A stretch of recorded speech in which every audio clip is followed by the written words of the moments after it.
তুমি যদি বাতিলের পক্ষে চলে লড়াই করতে প্রস্তুত হও, আমি হকের পথে থেকে লড়তে আমার কিসের ভয়?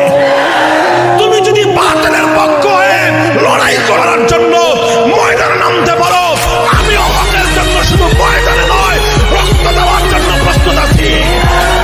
সূর্য উঠবে, সকাল আসবে, প্রভাত আসবে, এটা যতটা নিশ্চিত, সারা দুনিয়া জুড়ে সমস্ত জুলুমের অন্ধকার দূরীভূত হয়ে সাম্য, শান্তি, ইনসাফের আলো নিয়ে হেদায়েতের সেই সূর্য উদিত হবে, কালেমার পতাকা উড়বে, এটা তার চেয়েও বেশি নিশ্চিত।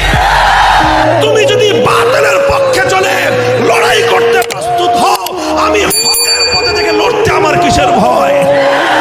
তুমি যদি বাতিলের পক্ষ হয়ে লড়াই করার জন্য ময়দানে নামতে পারো, আমিও হকের জন্য শুধু ময়দানে নয়, রক্ত দেওয়ার জন্য প্রস্তুত আছি।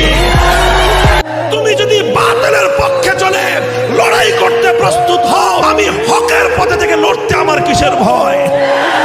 তুমি যদি বাতিলের পক্ষ হয়ে লড়াই করার জন্য ময়দানে নামতে পারো, ময়দানে নামতে পারো, আমিও হকের জন্য শুধু ময়দানে নয়, রক্ত দেওয়ার জন্য প্রস্তুত আছি। পরিষ্কার কথা, কোরআনের কথা বলতে বলতে, হকের কথা বলতে বলতে, কুফর আর তাগুতের বিরুদ্ধে কথা বলতে বলতে যদি জীবন চলে যায়, কল্লা যদি দিতে হয়, কল্লা দেওয়ার জন্য রাজি। ঈমান বিক্রি করতে পারবো না, ঈমান বিক্রি করতে পারবো না।